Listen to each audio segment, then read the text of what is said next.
Nggak tahu ada polisi nggak tahu. Kung padawan, pero kiri may katanawan. Lewat ada Gria yang masih ya. Nanti aku kan lewat situ banyak ketimbang tapi paling orang ini. Salah, ibu belum sampai tadi. Aku tadi ya bilang Kelas jam berapa? jam 11 tadi. Ya udah kan jam 11-an.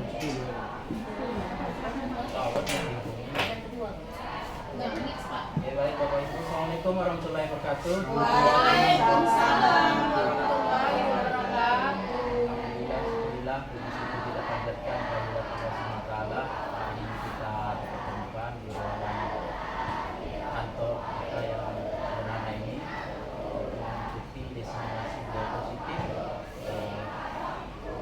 Alhamdulillah hari ini saya sedang melaksanakan program penggerak sebagai calon penggerak ekonomi. Jadi hari ini saya mengundang Bapak Ibu semua untuk berbagi praktik baik tentang budaya positif di sekolah. Ini agenda kegiatan kita Bapak Ibu pembukaan dengan doa. Saya harapkan kepada Pak Naib nanti memimpin doa kita, kemudian kata sambutan dari kepala sekolah nanti diwakili Ibu Haida, kemudian penyajian materi, refleksi umpan balik dan untuk baik Bapak Ibu, sebelum kita mulai kegiatan kita siang hari ini, ada baiknya kita berdoa dulu kepada Pak Munawar dan cepat dan persilakan. Assalamualaikum warahmatullahi wabarakatuh.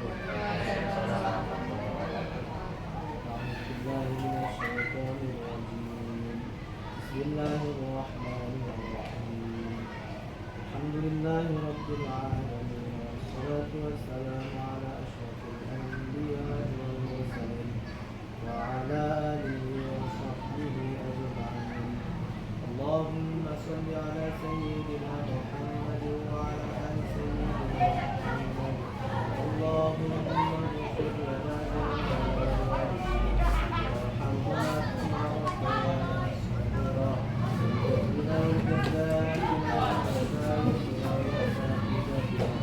ولجميع المسلمين والمسلمات والمسلمين والمسلمات الأحياء والأموات يا أرحم الراحمين. اللهم لا سهل إلا ما جعلته سهلا وأنت يا حي يا قيوم تجعل الأمر إذا شئت سهلا. اللهم يسر ولا تعسر يا رب العالمين. ربنا ظلمنا أنفسنا وإن لم تغفر لنا وترحمنا لنكونن من الخاسرين. ربنا آتنا في الدنيا حسنة وفي الآخرة حسنة وقنا عذاب النار. صلى الله على سيدنا محمد وعلى آله وصحبه أجمعين. سبحان ربك رب العزة عما يصفون وسلام على المرسلين والحمد لله رب العالمين. Terima kasih kepada Pak Munawar yang telah membawakan doa kegiatan kita siang hari ini. Selanjutnya kata sambutan dari kepala sekolah kepada Ibu Nur Haida mewakili, kami silakan. Assalamualaikum warahmatullahi wabarakatuh. Waalaikumsalam warahmatullahi wabarakatuh. Selamat siang Bapak Ibu. Pertama-tama marilah kita ucapkan kehadirat Tuhan Yang Maha Esa atas berkat dan rahmatnya kita dapat berkumpul di tempat yang berbahagia ini dalam acara diseminasi budaya positif yang dibawakan oleh Bapak Ibu Rusdiani. Di sini saya mewakili dari kepala sekolah mengucapkan terima kasih kepada Pak ini sebagai calon penggerak yang diadakan di sekolah kita ini. Semoga nanti Bapak Ibu guru dapat mengikuti acara ini dengan baik.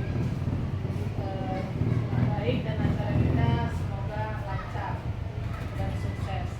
Itu aja yang bisa saya sampaikan.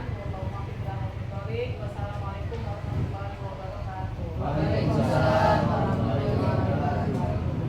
Baik Bapak Ibu, saya izin berdiri ya Bapak Ibu. Iya.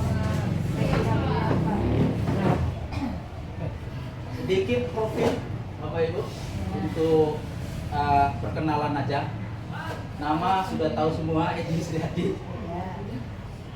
Alamat saya di lingkungan Satu Bahari, Kelurahan Mertubuh, Bapak Ibu. Kemudian pengalaman di program guru penggerak ini, saya sudah pernah menjadi pengajar praktik di angkatan ke-7, Bapak Ibu, tahun 2022 hingga 2023 selama 6 bulan. Kemudian sekarang juga aktif sebagai fasilitator untuk CGP reguler tahun 2024.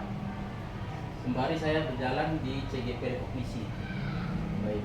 Jadi CGP rekognisi ini diperuntukkan bagi yang sudah mengikuti pengajar praktik. Baik. Saya juga mengajak pada kita semua, mari bergabung di guru penggerak Bapak Ibu. Banyak ilmu yang kita dapat di sana. Kita kesampingkan dulu kurikulumnya Bapak Ibu. Banyak ilmu yang kita dapatkan, bagaimana kita mengelola kelas, bagaimana kita mengelola pribadi diri sendiri. Kesempatan kali ini kita akan berbicara tentang budaya positif, Bapak Ibu. Tujuan diseminasi ini, Bapak Ibu, yang pertama saya berbagi praktik baik apa yang telah saya dapatkan di program guru penggerak ke sekolah kita ini, Bapak Ibu, untuk mewujudkan sekolah yang aman dan nyaman. Yang kedua, meningkatkan kompetensi guru dalam penerapan budaya positif di sekolah. Sekali lagi, izin Bapak Ibu, saya tidak bermaksud untuk menggurui Bapak Ibu semua, hanya untuk berbagi praktik baik ya apa yang sudah saya dapatkan di guru penggerak. Itu ya Bapak Ibu. Materi kita hari ini ada 5 topik Bapak Ibu. Yang pertama, disiplin positif dan nilai-nilai kebajikan universal. Yang kedua, teori motivasi hukuman dan penghargaan dan restitusi. Yang ketiga, keyakinan kelas. Yang keempat, kebutuhan dasar manusia dan dunia berkualitas. Dan yang terakhir, restitusi 5 posisi kontrol dan segitiga restitusi. Ini kira-kira materi yang kita bahas pada hari ini. Bapak Ibu, sebelum kita lanjut ke materi, saya ingin Bapak Ibu berpasangan, satu pasangan 2 orang. Bapak Ibu, kita akan coba mempraktekkan. Salah satunya nanti akan berperan untuk mengepalkan tangan seperti ini Bapak Ibu. Kemudian yang satunya nanti akan membujuk, mencoba membuka kepalan tangannya, kepalan tangan kawannya Bapak Ibu. Silakan Bapak Ibu berpasangan dulu. Ya, Pak Munawar mungkin sebagai supervisor aja dulu. Oke, baik Bapak Ibu. Yang kepalkan tangan. Yang kepalkan tangan Bapak Ibu. Coba bayangkan Bapak Ibu. Bapak Ibu yang kepalkan tangan menyimpan sesuatu yang sangat berharga di tangan Bapak Ibu, dan Bapak Ibu perlu menjaga hal tersebut karena sangat berharga bagi Bapak Ibu. Bayangkan yang Bapak Ibu kepalkan ini sangat berharga. Iya. Orang kedua, coba buka kepalan tangan kawannya. Boleh, terserah Bapak Ibu mau bagaimana caranya. Boleh membujuk, boleh menghati, boleh memarahi, terserah, boleh menggelitik. Ya, wah, bahkan nawarin uang. Bapak Ibu. Baik Bapak Ibu, 30 detik mungkin saya kasih waktu pada orang kedua untuk membuka kepalan tangan temannya. Silakan Bapak Ibu, dimulai. Silakan.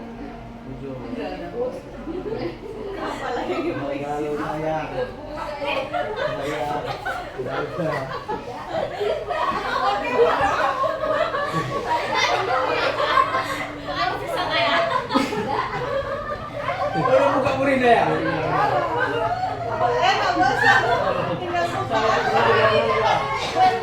Oke, baik, terima kasih Bapak Ibu, tepuk tangan dulu untuk kita semua. Baik Bapak Ibu, saya ingin bertanya dulu sama yang berhasil membuka kepalan tangan kawannya. Bu Rina sama Bu Sur tadi ya? Bu Sur, seseorang tadi sangat berharga ya Bu Sur, yang kita jaga selama ini tapi berhasil dibuka sama Bu Rina. Tentu ada alasan kenapa ibu membuka kepalan tangan ibu. Mungkin bisa disampaikan dulu. Karena saya kan nggak sanggup ini. Dikeliti ini bu ya. Daripada saya terkencing. Terkencing lagi bagus kata aja. Baik, terima kasih bu. Bu Rina, kira-kira apa yang ibu lakukan sehingga Bu Sur tadi membuka kepalan tangannya bu? Saya buka Baik, terima kasih Bu Rina, Bu Sur yang tidak berhasil tadi. Ini. Alasannya bu, kenapa nggak dibuka tadi tangannya? Ini berharga, jadi harus disimpan Pak. Harus disimpan bu ya. Setelah berharga harus disimpan dan dipertahankan. Baik. Seperti Indonesia harus dipertahankan. Harus dipertahankan. Itu dia. Bu Siri, upaya apa saja yang udah dilakukan tadi bu? Tapi masih juga gagal ya bu ya? Posisi Bu Erni betul-betul menjaga apa yang dia punya. Segala cara pun udah saya lakukan seperti menggelitik, mencoba membuka, itu juga nggak bisa digenggam sekuat tenaga sama Bu Erni. Itulah Pak, nggak tahu lagi caranya. Kalau punya pandai menjaga Iya, barangnya. Harus gitu. Sama kayak kita menjaga negara kita. Oh gitu ya. Oke, terima kasih Bapak Ibu, tepuk tangan sekali lagi untuk kita semua Bapak Ibu. Baik, Bapak Ibu, kegiatan tadi sesungguhnya siapa yang memegang kendali atau kontrol untuk membuka kepalan tangan? Mari kita lihat, tentu kita sendiri. Baik, kita sendiri yang mengontrol diri kita sendiri. Tidak ada yang bisa mempengaruhi orang lain kalau tidak diri kita sendiri. Bapak Ibu. Lantas bagaimana seorang bisa berubah dari paradigma stimulus respon dari kejadian-kejadian yang ada, Bapak Ibu, kepada pendekatan teori kontrol. Ini bagaimana kita bisa menguasai seseorang. Menurut Stephen R. Covey, Bapak Ibu, bila ingin membuka kemajuan perlahan, sedikit-sedikit ubahlah perilaku Anda. Yang dimulai itu dari diri sendiri dulu. Tidak bisa kita merubah orang lain kalau belum dari diri sendiri. Namun jika kita ingin cara-cara utama kita, maka kita perlu merubah kerangka acuannya, caranya yang harus kita rubah dari pola yang kita lakukan selama ini. Ubahlah bagaimana Anda melihat dunia, bagaimana Anda berpikir tentang manusia. Ubahlah paradigma Anda, skema pemahaman dan penjelasan aspek-aspek tertentu tentang realitas. Kalau dulu mungkin kita sekolah, Bapak Ibu, nengok guru aja kita udah takut. Sekarang perubahan realitasnya berubah.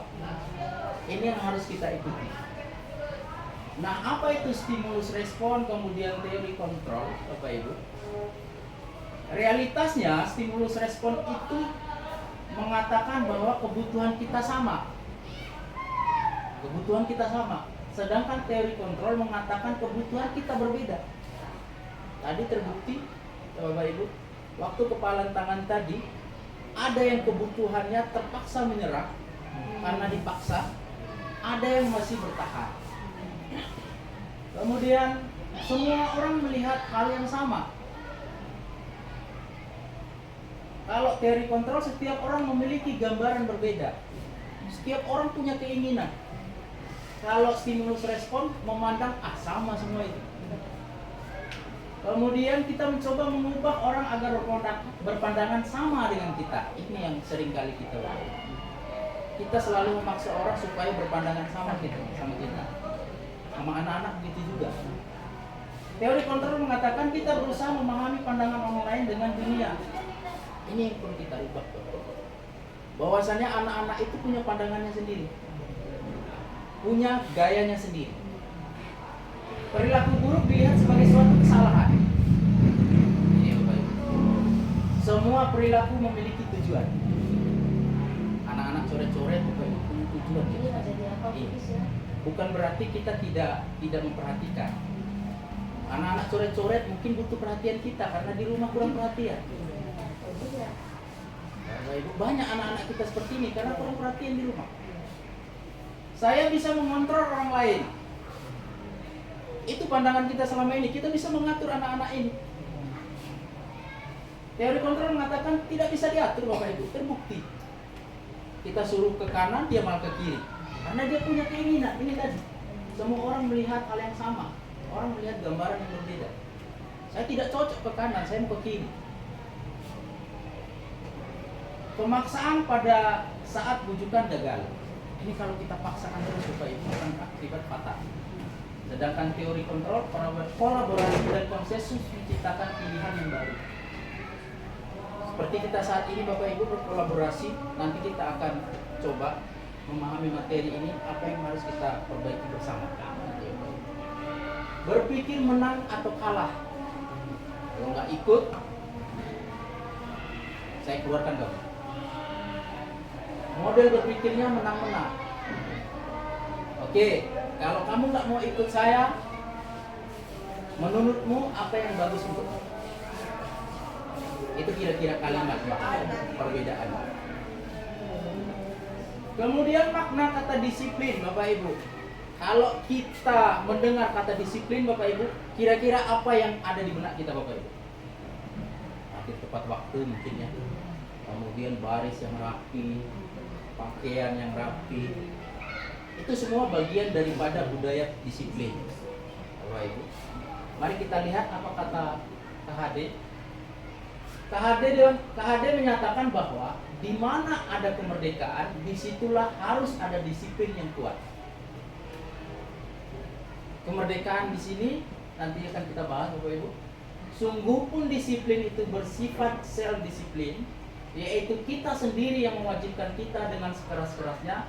Tetapi itu sama saja, sebab jikalau kita tidak cakap melakukan self disiplin, wajiblah penguasa lain yang mendisiplinkan diri kita. Kalau kita tidak bisa mendisiplinkan diri kita, Bapak Ibu, maka dibutuhkan orang lain yang mendisiplinkan. Dan peraturan demikian itulah harus ada di dalam suasana yang merdeka. Menurut Ki Hajar Dewantara dalam buku Konsepsi Keteladanan Sikap Merdeka cetakan kelima tahun 2023. Kemudian makna kata merdeka. Ini Bapak Ibu. Kata merdeka menurut Ki Hajar Dewantara, ini bahasa Jawa nih Bapak Ibu.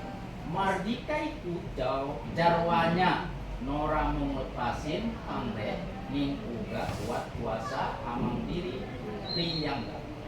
Artinya merdeka itu artinya tidak hanya terlepas dari perintah, akan tetapi juga cakap buat memerintah diri sendiri.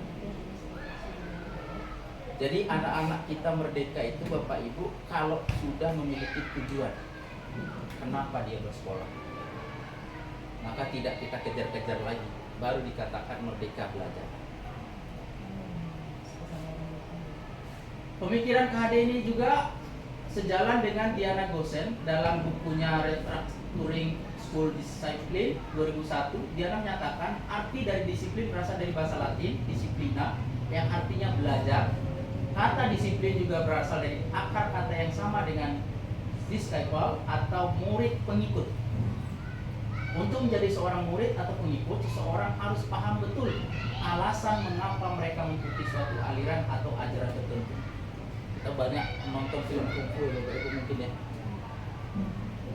Murid pertama, murid kedua, murid ketiga. Tujuan dia hanya untuk belajar kungfu. Kita pun berharap seperti itu, anak-anak datang ke sekolah untuk mendapatkan ilmu dari kita. Nah, kemudian nilai-nilai kebajikan. Kita sudah membahas tentang disiplin positif menurut Ki Hajar Dewantara dan Diana Gosen, di mana kedua pakar pendidikan mengartikan disiplin sebagai bentuk kontrol diri.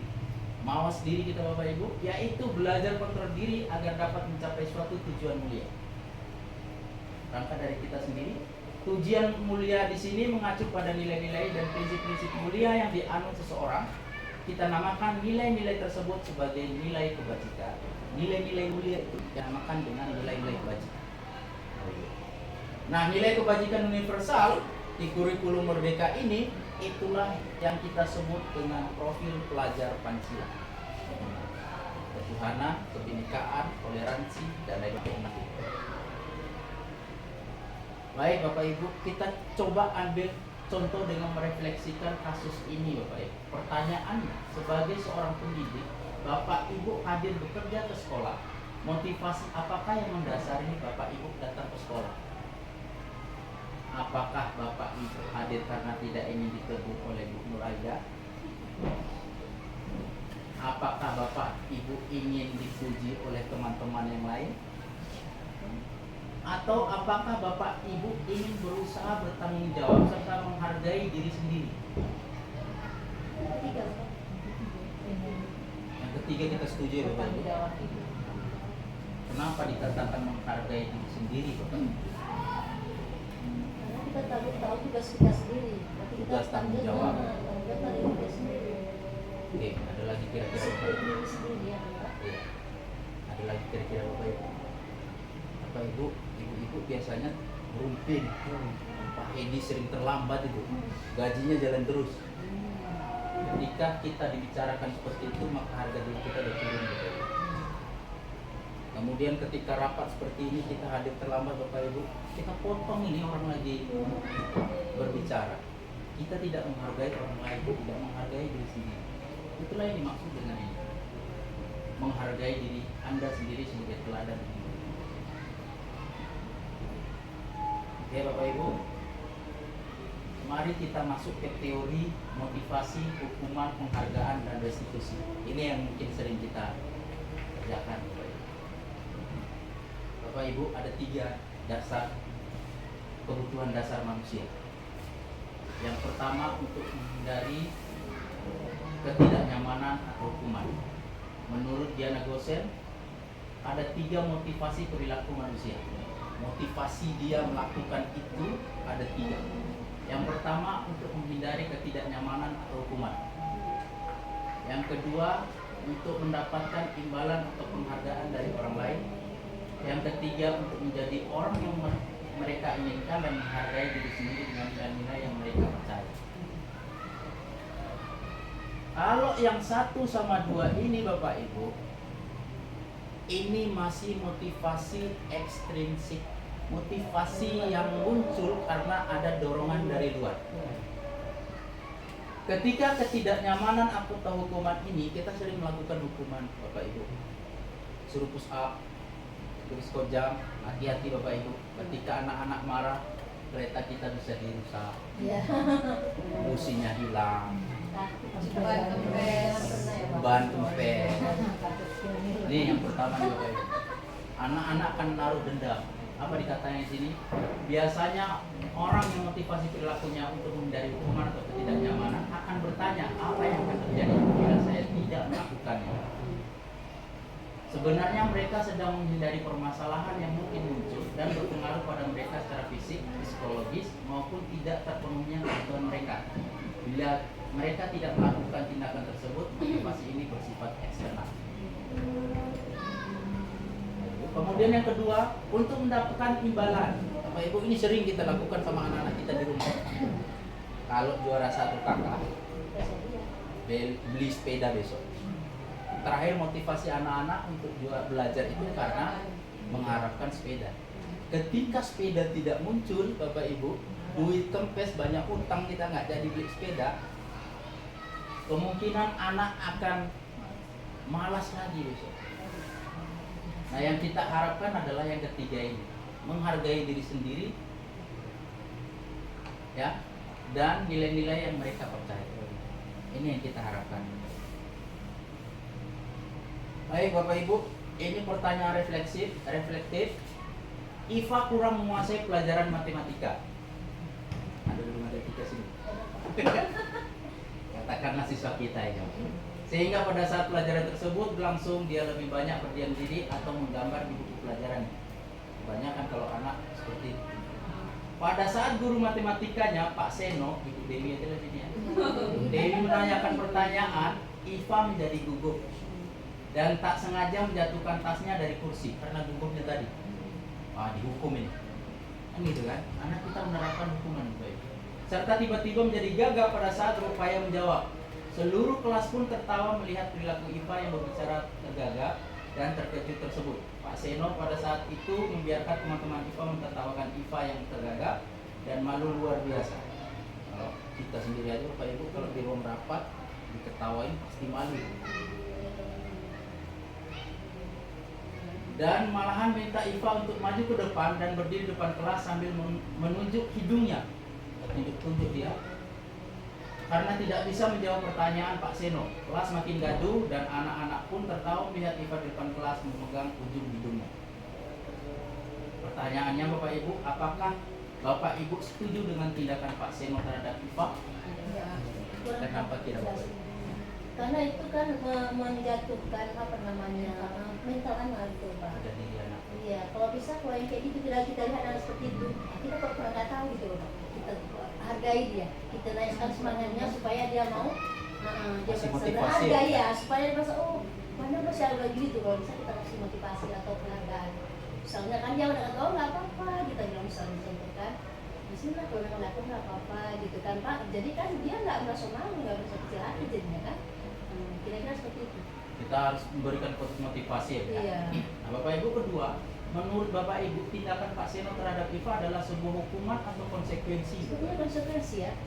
Konsekuensi atau Atau hukuman? hukuman. Hukuman atau konsekuensi? Konsekuensi. Konsekuensi. Oke, baik Bapak Ibu. Kita akan lanjut. Disuruh ke depan Bapak Ibu. Ini termasuk konsekuensi atau hukuman. Baik, nanti kita akan bahas Bapak Ibu apa itu konsekuensi dan hukuman. Bapak Ibu, hukuman identitasnya kalau dari bagian ini Bapak Ibu akan muncul suatu kegagalan. Sedangkan konsekuensi dan institusi nanti kita akan bahas akan memunculkan sukses, yang melahirkan anak-anak yang disiplin.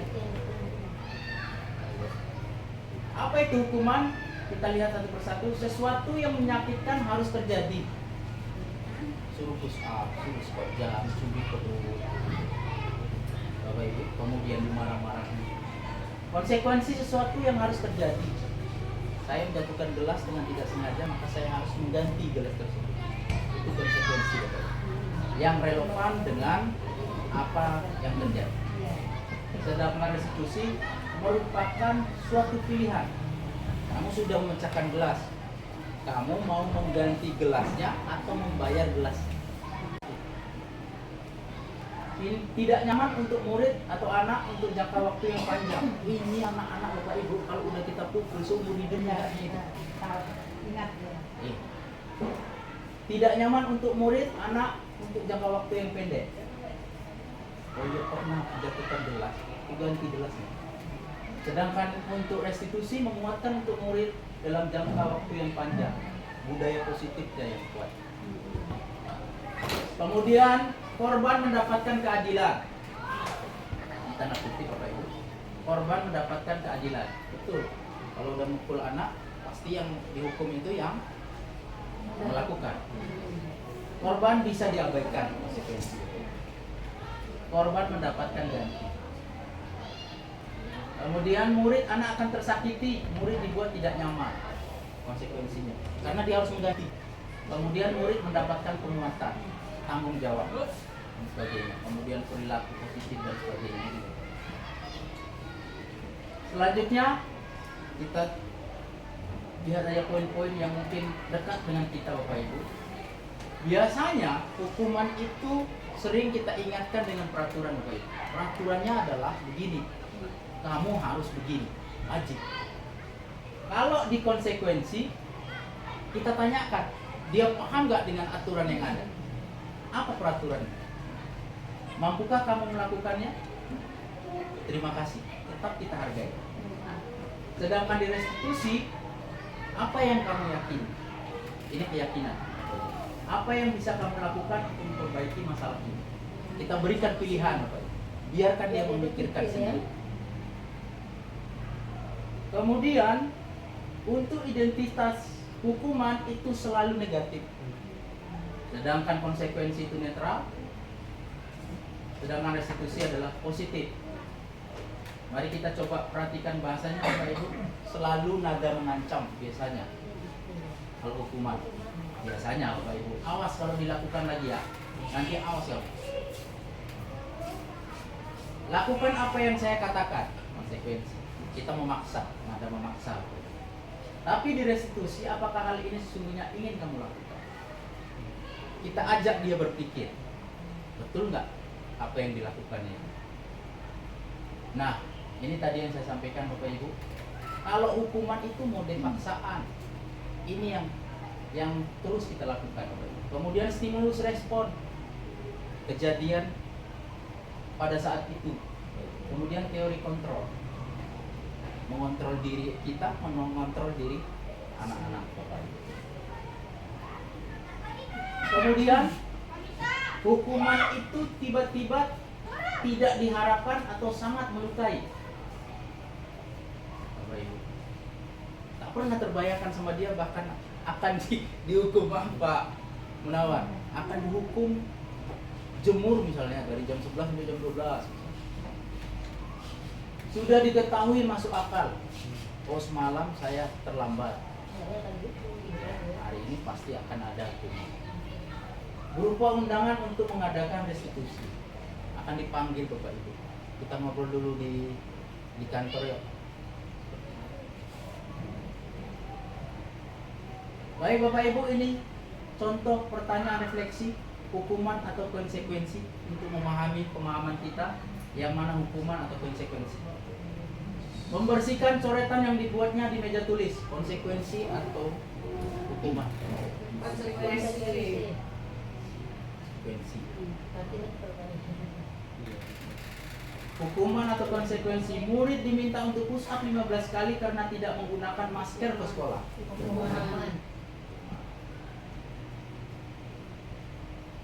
Menggantikan kertas tugas teman yang telah dicoret. Konsekuensi atau sanksi. Berjemur di lapangan basket pukul 12 siang karena mengobrol dengan teman. Singkatnya Bapak Ibu, apa yang membedakan hukuman dengan sanksi?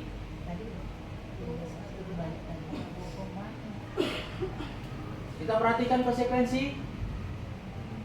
Mengganti kertas kerja tugas teman yang telah dicoret-coret. Artinya dia menggantikan kertas temannya. Memberikan ada nilai pendidikan di situ. Maksudnya dia bertanggung jawab sesuai dengan apa yang diperbuatnya. Kira-kira seperti itu Bapak Ibu. Kalau hukuman itu bertentangan dengan apa yang diperbuatnya. Itu kira-kira Bapak Ibu. Baik, kita coba ke keyakinan kelas. Keyakinan kelas, harapan kita nanti kita dapat menganalisis pentingnya memiliki keyakinan sekolah atau kelas sebagai fondasi dan arah tujuan sebuah sekolah atau kelas. Ini yang mau kita tanamkan pada anak-anak kita, yang akan menjadi landasan dalam memecahkan konflik atau permasalahan di dalam sebuah sekolah. Nah, kita coba bentuk keyakinan kelas Bapak Ibu. Pertanyaannya, mengapa keyakinan kelas? Kenapa tidak peraturan saja? Selama ini kita yang jalankan ini kan peraturan ini. Belum ada keyakinan. Ya. Mari coba kita amati pertanyaan ini Bapak Ibu. Mengapa kita memiliki peraturan tentang penggunaan helm pada saat mengendarai kendaraan roda 2? keselamatan. Kita mengharapkan keselamatan. Inilah keyakinan yang kita miliki. Kalau jatuh, kena kepala, selamat. Kalau kita supaya nggak dirazia polisi, itu masih. Mengapa kita memiliki peraturan tentang menggunakan masker dan cuci tangan setiap saat untuk kesehatan dan keselamatan? Cuci tangan untuk sehat. Nah, nilai-nilai keselamatan dan kesehatan inilah yang kita sebut sebagai suatu keyakinan atau nilai-nilai kebajikan universal yang disepakati secara tersirat maupun tersurat. Lepas dari latar belakang, suku, negara, bahasa maupun agama. Ini yang kita inginkan. Nah, tahapan menciptakan program kebajikan, Ibu. Yang pertama, lihat daftar kebajikan yang telah disusun bersama berdasarkan peraturan yang ada di sekolah. Contoh peraturan yang pertama, dilarang membuang sampah. Apa sih nilai kebajikan yang mau kita tanam munculkan di sana? Nilai-nilai kebajikan yang ingin dijadikan perhatian utama di sekolah Anda, curah pendapat dalam kelompok, diskusikan sama anak-anak di dalam kelas itu. Kemudian sempurnakan beberapa daftar nilai-nilai kebajikan yang utama, bahas kembali dalam kelompok utama. Dan yang terakhir, buat poster atau muat di sosial media keyakinan sekolah atau kelas Anda. tempelkan di kelas. Bagaimana pembentukan keyakinan kelas? Yang pertama, keyakinan kelas bersifat lebih abstrak, Bapak Ibu, dan daripada peraturan yang lebih rinci dan konkret. Contoh, jangan membuang sampah sembarangan peraturannya. Maka nilai kebajikannya, kelas kami menjunjung tinggi nilai saling menghormati dan kesehatan. Keyakinan kelas berupa pernyataan-pernyataan universal, kemudian pernyataan keyakinan kelas senantiasa dibuat dalam bentuk positif. Keyakinan kelas hendaknya tidak terlalu banyak sehingga mudah diingat dan dipahami oleh semua warga sekolah. Keyakinan kelas sebaiknya sesuatu yang dapat diterapkan di lingkungan tersebut. Semua warga kelas hendaknya ikut berkontribusi dalam pembuatan keyakinan kelas lewat kegiatan curah pendapat dan bersedia meninjau keyakinan kelas dari waktu ke waktu. Kemudian prosedur pembuatannya, Bapak Ibu mempersilakan warga sekolah atau murid sekolah untuk bercurah pendapat, minta pendapatnya, kemudian mencatat semua masukan dari siswa, kemudian susun keyakinan kelas sesuai dengan pembentukan keyakinan kelas, tinjau kembali daftar curah pendapat yang sudah dicatat, dikelompokkan maksudnya Bapak Ibu, kemudian tinjau ulang keyakinan sekolah kelas secara bersama-sama. Kemudian setelah keyakinan sekolah kelas selesai dibuat, maka semua warga kelas dipersilakan meninjau ulang supaya mendapatkan kesepakatan. Keyakinan sekolah kelas selanjutnya bisa diletakkan di dinding atau di kelas kita masing-masing. Ini contohnya, setiap anggota kelas perlu belajar. Ini bahasa keyakinan kelasnya Bapak Ibu. Nilai apa dari peraturan kira-kira ini Bapak Ibu? Setiap anggota kelas perlu belajar.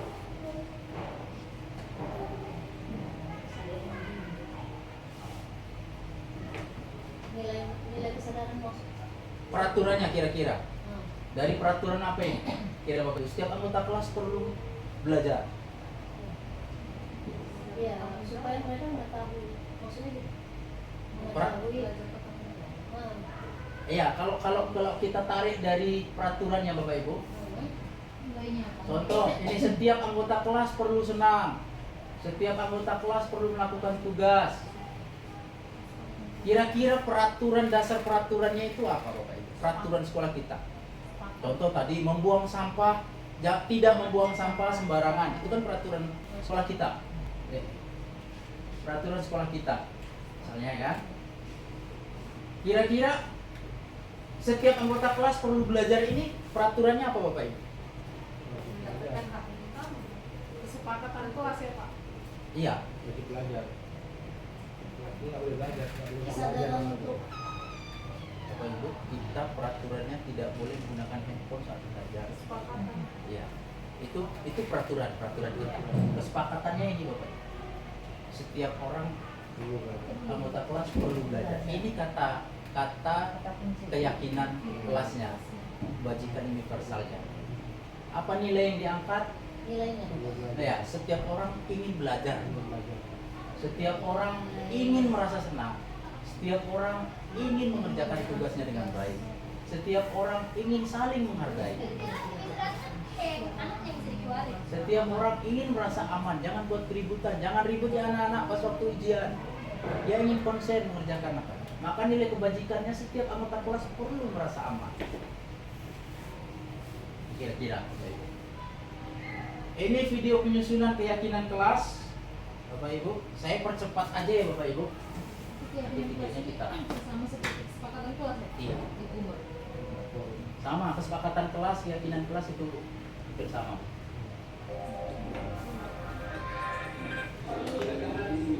Ini proses penyusunan keyakinan kelas.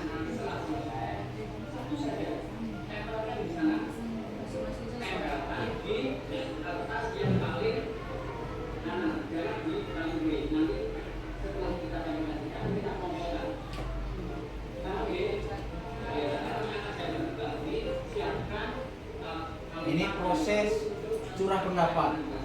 Minta pendapat dari anak-anak, dituliskan di kertas sticky note, kemudian ditempel depan, baru nanti kita kelompokkan nilai apa yang mau diapakan.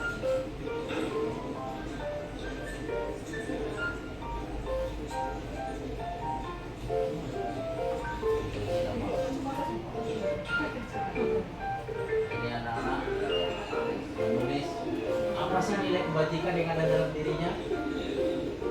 Kemudian ditempelkan berdasarkan warnanya.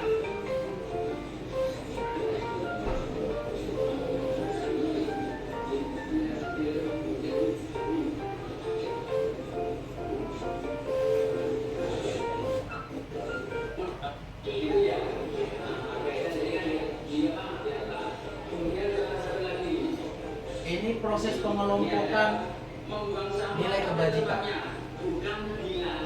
Bagus sekali. Nah ini artinya kita harus berbahasa lingkungan gitu ya. Nah kita tahu di sini. Jadi yang ini tadi apa dengan teman saling apa menyayangi, saling memiliki gitu ya. Ini kan berkaitan dengan lingkungan. Satu lagi sebagai contoh. Ini menghormati dan menghargai bapak ibu guru. Jadi ini apa nilai kebajikannya adalah apa? Saling menghormati. Satu lagi apa ya? Contohnya mendengarkan penjelasan dari guru dengan baik itu apa? Termasuk hormati atau bekerja dengan baik.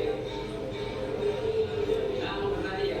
Jadi tidak menghargai undangan orang lain, kita tempelkan saling menghormati. Ada nempel ya Bapak? Jadi paham ya? Sekarang saya ingin satu anak membaca 3, kemudian ditempelkan di sini disampaikan. Paham ya? Oke, silakan. Urut dari pojok sini.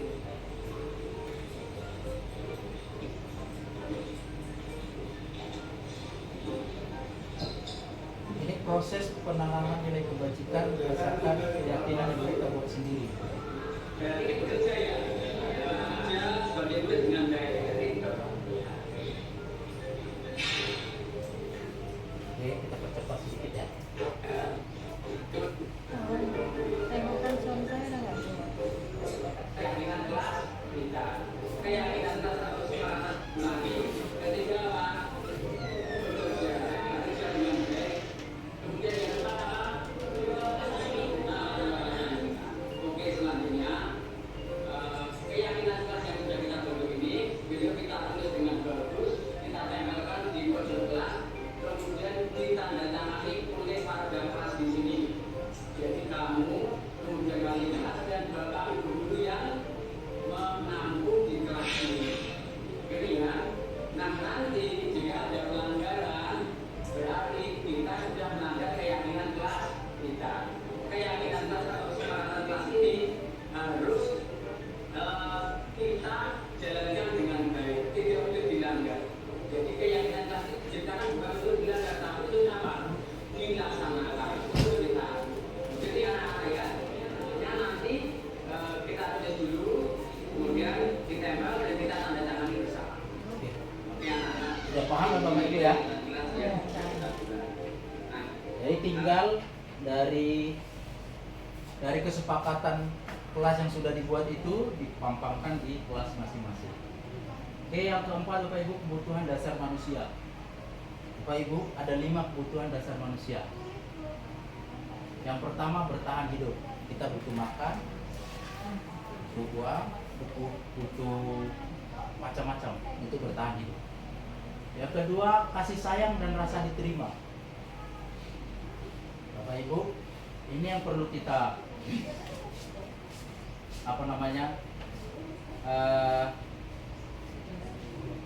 sadari betul-betul Bapak Ibu, bahwasannya anak-anak juga butuh diterima Bapak Ibu. Kebebasan untuk kebutuhan akan pilihan. Mereka ingin bebas, mereka ingin punya pilihan. Kemudian kesenangan atau kebutuhan merasa senang. Makanya tadi kalau kita di awal tadi cerita ice breaking, sebelum kita mulai belajar, buat dulu senang. Kemudian penguasaan atau kebutuhan pengakuan atas kemampuan. Beri penghargaan Bapak Ibu. Materi, tepuk tangan, seperti itu. Restitusi 5 posisi kontrol dan segitiga restitusi. Ada 5 posisi kontrol yang selama ini kita lakukan Bapak Ibu, tanpa kita sadari. Yang pertama sebagai penghukum. Ini yang sering kita lakukan. Yang kedua membuat rasa bersalah. yang ketiga teman, yang keempat pemantau, yang kelima manajer. Mana yang lebih baik? Mari kita bahas satu-satu, Bapak Ibu. Penghukum, ciri-cirinya nada suaranya tinggi, bahasa tubuh, mata melotot, dan jari menunjuk-nunjuk atau mengharap. Contohnya terlambat lagi, pasti terlambat lagi. Hasilnya Bapak Ibu, kemungkinan yang timbul terhadap anak, murid akan marah dan dendam atau bersifat agresif. Kadang mau melawan dia. Bisa jadi sudah kembali duduk, murid tersebut akan mencoret-coret bukunya atau meja tulisnya. Jadi jangan heran kalau meja kita itu. Lebih buruk lagi Bapak Ibu, ini yang saya sampaikan tadi Bapak Ibu. Sepulang sekolah, murid melihat motor atau mobil Bapak Ibu digores kendaraan atau disebut dengan paku. Ini sering terjadi. Kemudian membuat rasa bersalah Bapak Ibu. Ciri-cirinya biasanya nada suara memelas. Kemudian halus atau sedih, bahasa tubuhnya merapat pada anak dengan lesu. Biasanya suri nih sambil dilus-lusnya. Kamu ini bagaimana ya? Kamu sudah berjanji dengan ibu tidak akan terlambat lagi. Kamu kenapa ya? Senang sekali mengecewakan ibu. Kata mengecewakan ini membuat dia merasa bersalah. Ibu benar-benar kecewa sekali. Kira-kira apa yang dihasilkan? Murid akan merasa bersalah dan bersalah telah mengecewakan ibu atau bapak gurunya. Bapak Ibu, hasilnya murid tertekan seperti inilah yang tiba-tiba bisa meletus amarahnya. Ini yang hati-hati kita Bapak Ibu. Jadi kalau anak-anak pendiam sudah kita buat dia rasa bersalah, tiba-tiba dia mencetus Bapak Ibu, itu ciri-ciri yang ini Bapak Ibu, yang kita lakukan. Wah aja pun disuruh. Bapak Ibu, hati-hati. Pembuat rasa bersalah. Aku aja pun salah. Bapak Ibu, cobalah untuk menjadi memposisikan diri sebagai teman. Ini ibu-ibu lebih gampang ini daripada bapak-bapak. Nada suara ramah, kemudian akrab dan bercanda, bahasa tubuh merapat pada murid, mata dan senyum gunakan. Selalu senyum. Contoh kalimatnya, Adi, ayolah, bagaimana sih kamu? Kemarin kamu sudah janji ke bapak, bukan? Kenapa terlambat lagi? Sambil tertawa ringan. Jangan pula kita mengeluarkan ini sambil makan lotot lagi. Apa hasilnya Bapak Ibu? Murid akan merasa senang Bapak Ibu dan akrab dengan guru. Ini yang kita harapkan. Kalau udah seperti ini kita udah bisa mengontrol anak. Termasuk dampak yang positif, hanya saja di sini negatifnya murid menjadi tergantung sama Bapak Ibu. Dia nggak bisa lepas dari Bapak Ibu nanti. Makanya ada ada anak sampai tamat pun rindu sama Bapak Ibu, bertanya sama Bapak Ibu. Kita memperlakukannya sebagai teman. Kalau mau nyaman sebenarnya ini salah satunya. Yang selanjutnya Bapak Ibu sebagai pemantau. Ini yang sering kita lakukan nomor 1 sama nomor 4 ini. Pemantau Bapak Ibu. Biasanya nada suaranya datar, bahasa tubuh yang formal. Adi, tahukah kamu jam berapa ini? Sering kita nih, depan gerbang, jam berapa ini? Ya. Apa hasilnya Bapak Ibu? Satu Bu. Itu kita berdua itu Bu, depan. Murid memahami konsekuensi yang harus dijalankan. Ya, ini pun sebenarnya bagus Bapak Ibu. Mengharapkan murid itu memahami konsekuensi yang harus dijalankan karena telah melanggar salah satu peraturan di sekolah. Dia mulai nanti akan terbiasa konsekuensinya. Guru tidak menunjukkan suatu emosi yang berlebihan, jadi marah atau membuat merasa berbuat salah. Ini yang terakhir Bapak Ibu, sebagai manajer. Kita berharap menggunakan restitusi Bapak Ibu. Karena kita akan mengajak si anak untuk berpikir, mencari solusinya sendiri. Nada suara tulus, bahasa tubuh tidak kaku, mendekat ke murid. Seperti anak sendiri Bapak Ibu, tanyakan. Adi, apakah kamu mengetahui jam berapa sekolah dimulai? Dia suruh memikir sendiri, menjawab sendiri, memikirkan sendiri. Tahu Pak, jam 7. Ya, jadi kamu terlambat. Kira-kira bagaimana kamu akan memperbaiki masalah ini? Suruh dia berpikir, mencari solusinya sendiri. Kemudian saya bisa menanyakan teman saya, Pak, untuk mengejar tugas yang ketiga. Ini contoh kasus. Posisi manajer, maka suara guru sebaiknya tulus. Tidak perlu marah, tidak perlu meninggikan suara, apalagi menunjuk-nunjuk jari ke murid. Kita mengharapkan posisi manajer ini, Bapak Ibu. Dan yang terakhir, Bapak Ibu, segitiga restitusi. Ini yang kita harapkan dari semua permasalahan. Segitiga restitusi menyelesaikan masalah. Guru yang berposisi sebagai manajer menjalankan 3 restitusi, yaitu menstabilkan identitas, validasi tindakan yang salah, dan menanyakan keyakinan. Bapak Ibu, saya coba. Langkah menstabilkan identitas dilakukan, kita semua akan melakukan hal yang terbaik yang bisa kita lakukan. Validasi tindakan yang salahnya, semua perilaku memiliki alasan. Seperti yang pertama tadi Bapak Ibu, melepas alasan yang ada, Pak. Tetap mengepalkan tangan, ada alasannya. Menanyakan keyakinan yang dimiliki. Kita semua memiliki motivasi internal. Bapak Ibu, video terakhir Bapak Ibu untuk menutup kegiatan kita.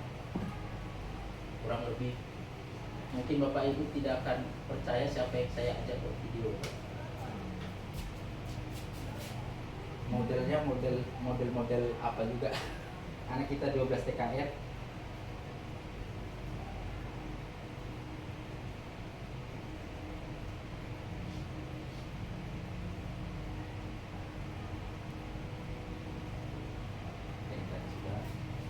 Kita langsung ke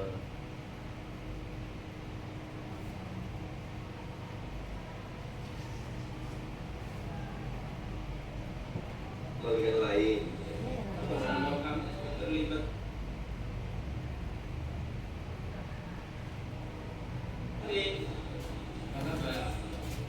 masa laporan bahwa kami terlibat keributan dengan apa?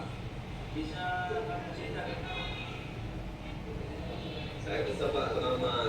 Dia selalu nanya saya dengan mengatakan saya anak tukang becak. Ya saya tersinggung Pak dikatakan seperti itu. Tukang becak Dia memang teks. ini hanya buat dialog aja saya ada kasusnya.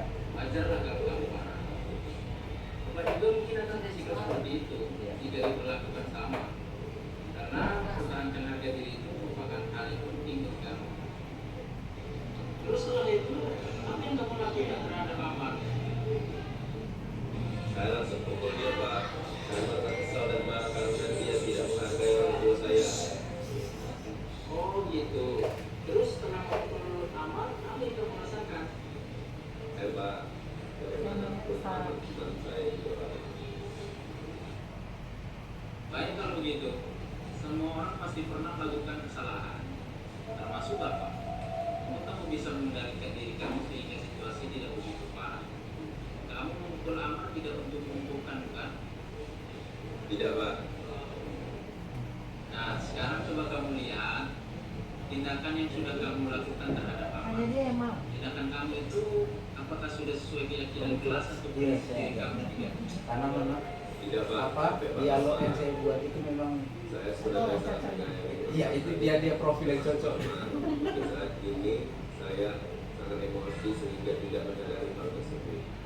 Oke Bapak Ibu, karena waktu juga nanti kita share aja. Dan menghargai orang lain itu penting buat kamu. Yakin Pak? Oke, saya setuju dengan kamu.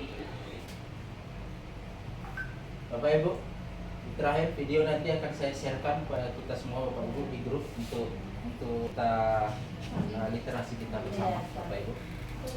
Ini adalah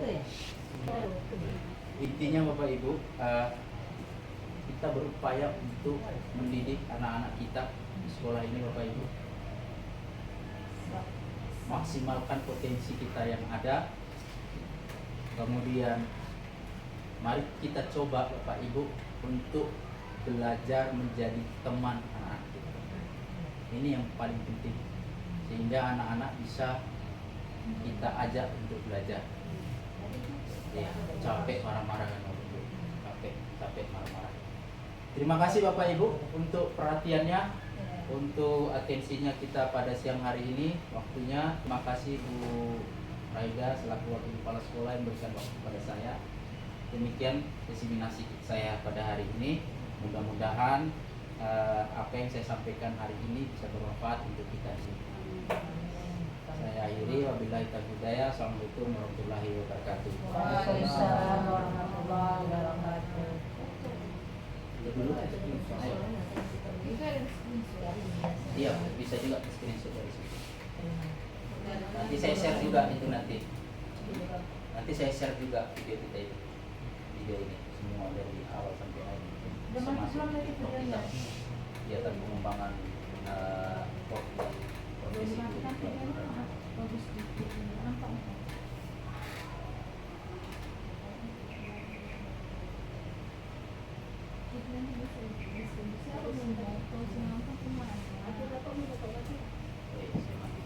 Boleh nih kita foto dulu.